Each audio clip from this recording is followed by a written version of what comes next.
नमस्कार दोस्तों, आप सभी का हमारे चैनल ध्येय ज्ञान धारा पर स्वागत है। आज हम लोग KVS PRT 2022 परीक्षा के लिए पेडागोजी का प्रैक्टिस नंबर 2 करने वाले हैं। सभी को पता होगा कि हमारे KVS PRT के एग्ज़ाम में पेडागोजी 60 क्वेश्चन पूछे जाने हैं और 60 नंबर के पूछे जाने हैं। तो आप सभी लोग इस प्रैक्टिस सेट को लास्ट तक देखिएगा, लास्ट तक लगाइएगा। और अभी तक अगर जो आप सभी ने प्रैक्टिस नंबर 1 नहीं देखा है तो इस चैनल की प्लेलिस्ट में जाकर वहां से आप देख सकते हैं। तो बिना टाइम गंवाए स्टार्ट करते हैं आज का सेशन पेडागोजी प्रैक्टिस नंबर 2 शानदार प्रश्नों के साथ। पहला क्वेश्चन है, शिक्षा के संदर्भ में सामाजिकरण से क्या तात्पर्य है। 4 ऑप्शन दिए गए हैं, इसमें करेक्ट ऑप्शन बताना है। तो इसका जो करेक्ट ऑप्शन हो जाएगा वह हो जाएगा ऑप्शन नंबर सी। शिक्षा के संदर्भ में सामाजिकरण का तात्पर्य बताना है तो उसका तात्पर्य यह हो जाएगा कि सामाजिक वातावरण में अनुकूलन और समायोजन स्थापित करना, मतलब कि ऑप्शन नंबर सी। देखिए, शिक्षा से क्या होता है, बालक या मनुष्य सामाजिक वातावरण को अपने अनुकूल बनाता है और उसमें समायोजित हो जाता है। Correct option option number C. अगला प्रश्न है, निम्नलिखित में से कौन प्राथमिक सामाजिकरण माध्यम है। देखिए, यह जो सामाजिकरण चैप्टर है, टॉपिक है, यह आपके KVS PRT और TGT PGT के भी सिलेबस में दिया गया है। तो इसलिए यहाँ पर सामाजिकरण से संबंधित प्रश्न रखे गए हैं।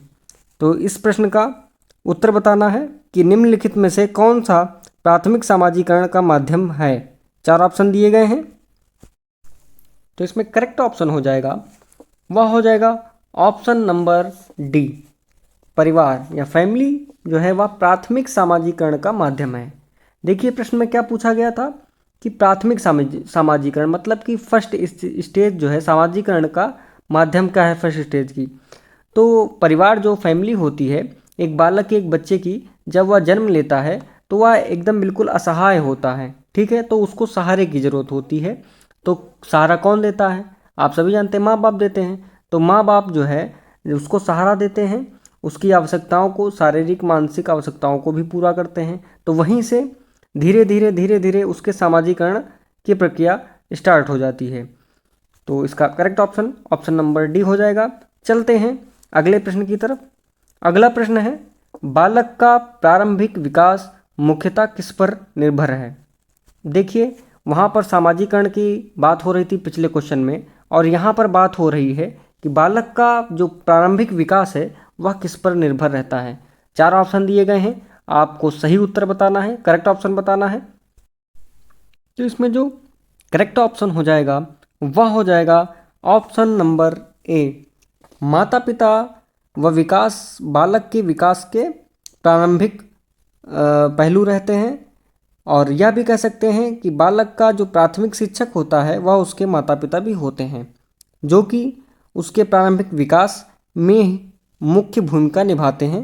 और प्रारंभिक जो यह प्राथमिक सामाजिकरण होता है उसमें भी बालक का परिवार ही, जिसमें मुख्यतः माता पिता ही होते हैं, वह मुख्य भूमिका निर्वाह करते हैं।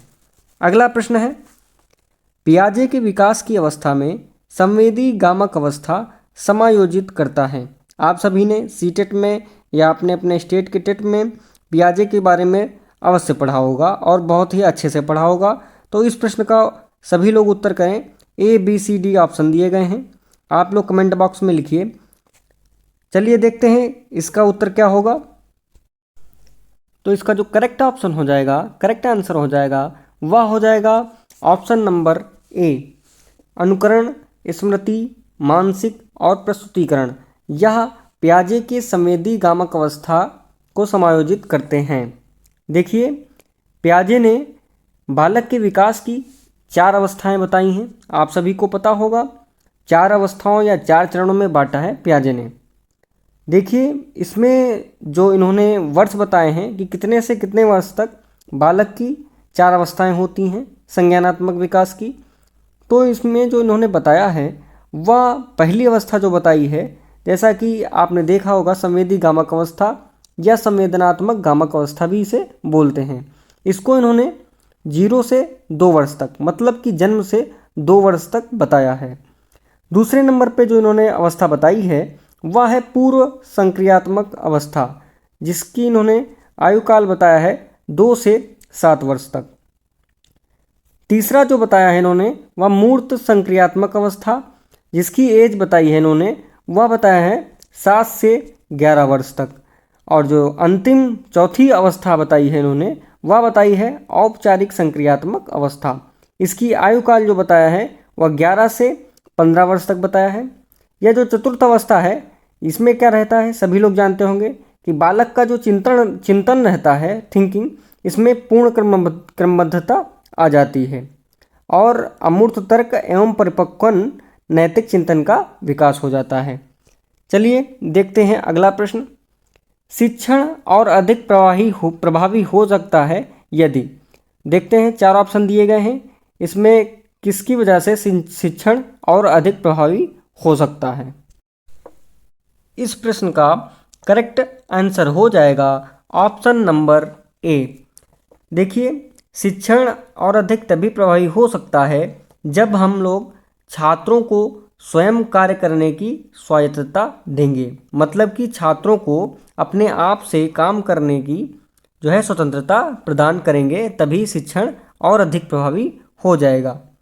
सभी लोग जानते होंगे कि एक टीचिंग मेथड है करके सीखना, ठीक है, तो वह इसी रूप में आप बोल सकते हैं कि करके सीखना विधि जो है इसीलिए सबसे प्रभावी शिक्षण विधि मानी गई है।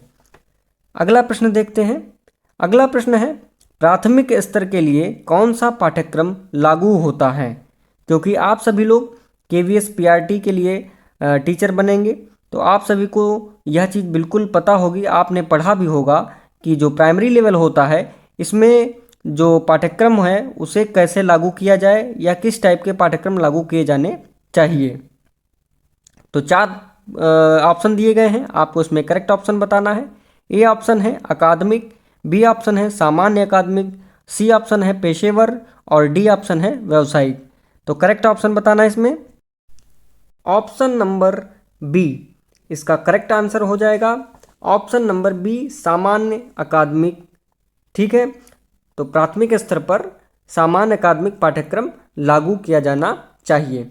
अब इस सामान्य अकादमिक प्रकार के पाठ्यक्रम में जिसमें भाषा, पर्यावरण मतलब इन्वायरमेंट या सामान्य गणित जैसे विषयों को शामिल किया जाता है। ठीक है, कौन कौन से विषय, भाषा हुई आपकी लैंग्वेज, और पर्यावरण, सामान्य गणित आदि विषयों को शामिल किया जाता है। देखिए, प्राथमिक स्तर पर विद्यार्थियों को ऐसे पाठ्यक्रम होने चाहिए जो उसके आसपास के मतलब कि वातावरण से वह परिचित हो, जानता हो, उसके बारे में जानकारी उसके पास हो बच्चे को। अगला प्रश्न देखते हैं।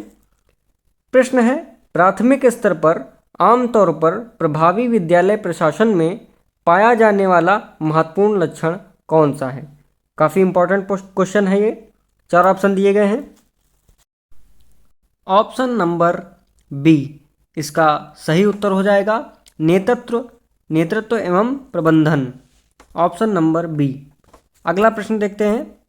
प्रश्न है मूल्यांकन, फिर ब्लैंक मतलब कि रिक्त स्थान होता है यदि वह वही मापता है जो उसने सोचा था।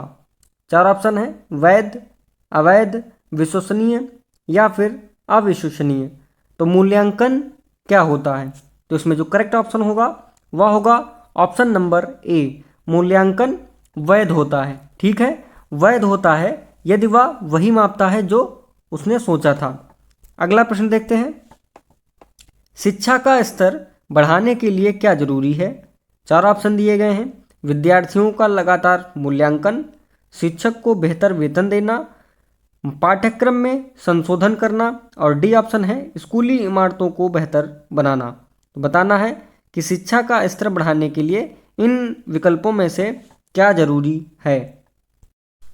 तो ऑप्शन नंबर ए इसमें करेक्ट ऑप्शन हो जाएगा, करेक्ट आंसर हो जाएगा कि शिक्षा का स्तर बढ़ाने के लिए विद्यार्थियों का लगातार मूल्यांकन होना आवश्यक है, मूल्यांकन होना जरूरी है। देखिए, बालक जो है वह अपने अर्जित ज्ञान और कौशलों की मात्रा लगाने के लिए शिक्षक के द्वारा मूल्यांकन किया जाना चाहिए, जिससे कि बालकों को उनकी स्थिति प्रदान की जा सके, पोजीशन प्रदान की जा सके। ठीक है, और शिक्षा का स्तर भी बढ़ाया जा सके। ठीक है, जहाँ जो भी कमियां रह रही हैं बालकों में, उनकी पूर्ति की जा सके। अगला प्रश्न देखते हैं। अगला प्रश्न है, निःशुल्क एवं अनिवार्य बाल शिक्षा अधिकार अधिनियम 2009 दिव्यांग बच्चों की निःशुल्क शिक्षा के अधिकारों को सुनिश्चित करता है। अब आप ध्यान से प्रश्न को पढ़िएगा। यह प्रश्न आप अगर जल्दबाजी में करेंगे तो 101% आप इस प्रश्न का उत्तर गलत टिक कर देंगे। मैक्सिमम लोग अगर इस प्रश्न को सही से नहीं पढ़ेंगे तो आंसर टिक करेंगे आंसर नंबर सी, मतलब कि ऑप्शन नंबर सी इसमें टिक कर देंगे। लेकिन यहाँ पर प्रश्न में पूछा जा रहा है कि बाल शिक्षा अधिकार अधिनियम 2009 दिव्यांग बच्चों के लिए, ना कि सामान्य बच्चों के लिए, दिव्यांग बच्चों के लिए निःशुल्क शिक्षा अधिकारों को सुनिश्चित करता है। तो इसमें बताना है किस आयु से लेकर किस आयु तक के लिए। तो इसमें जो करेक्ट ऑप्शन हो जाएगा वह हो जाएगा ऑप्शन नंबर ए, दिव्यांग बच्चों के लिए 6 से 18 वर्ष तक के लिए, जो कि सामान्य बच्चों के लिए कितने वर्ष तक है, 6 से 14 वर्ष तक। ठीक है, सबको पता होगा। चलिए अगला प्रश्न देखते हैं। निर्देशात्मक विकास शब्द सूचित करता है। 4 ऑप्शन हैं, दर, सीमा, दिशा या फिर विशिष्ट गुण। देखिए, यह जो निर्देशात्मक विकास है, यह शब्द किसी एक निश्चित आयु के लिए, बच्चों के लिए एक विशिष्ट गुण प्रदर्शित करता है। तो इसलिए इसमें जो करेक्ट ऑप्शन हो जाएगा वह हो जाएगा ऑप्शन नंबर डी, विशिष्ट गुण शब्द सूचित करता है। अगला प्रश्न है, बालक के शारीरिक एवं क्रियात्मक विकास की दिशा होती है। 4 ऑप्शन है, आप सभी पढ़ लीजिए। इसमें जो करेक्ट ऑप्शन है वह बताना है। आप सभी लोगों ने बाल मनोविज्ञान पढ़ा होगा या पेडागोजी शिक्षण शास्त्र पढ़ा होगा।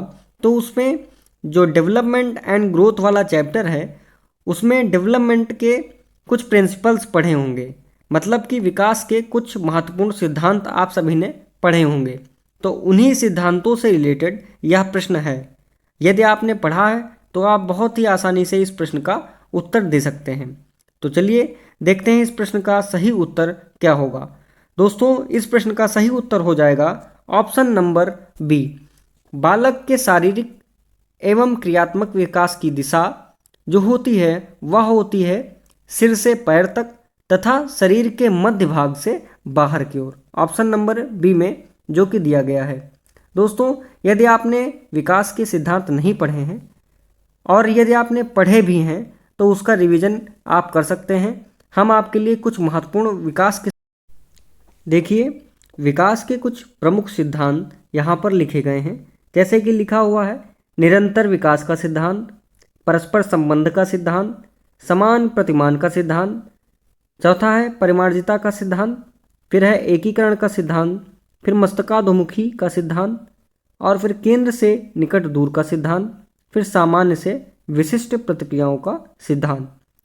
अभी जो प्रश्न था उसमें इन 2 सिद्धांतों के बारे में बात करी गई, मस्तकाधोमुखी का सिद्धांत और फिर है केंद्र से निकट दूर का सिद्धांत। तो इन सिद्धांतों को आप सभी लोग एक बार पढ़ लीजिए, महत्वपूर्ण सिद्धांत हैं। चलिए स्टार्ट करते हैं आगे। प्रश्न है, वाइगोत्स्की के अनुसार बच्चे स्वयं से क्यों बोलते हैं। 4 ऑप्शन है। इसमें जो करेक्ट ऑप्शन हो जाएगा वह हो जाएगा ऑप्शन नंबर डी, क्योंकि बच्चे अपने कार्य को दिशा देने के लिए वह स्वयं से बोलते हैं, स्वयं से बात करते हैं। देखिए, जो वाइगोत्स्की हैं इन्होंने सिद्धांत दिया है जिसे हम लोग जानते हैं सामाजिक सांस्कृतिक सिद्धांत के नाम से। इस सिद्धांत में इन्होंने कुछ प्रमुख तत्व दिए हैं, जिसमें जो पहला प्रमुख तत्व है, महत्वपूर्ण तत्व है, वह है व्यक्तिगत भाषा। ठीक है, इसमें इन्होंने बताया है कि बालक अपने व्यवहार को नियंत्रित करने के लिए या उसको निर्देशित करने के लिए स्वयं से बातचीत करते हैं, अपने आप से बातचीत करते हैं। ठीक है, और दूसरा इन्होंने महत्वपूर्ण तत्व जो बताया है वह बताया है निकटतम विकास का क्षेत्र। चलिए अगला प्रश्न देखते हैं।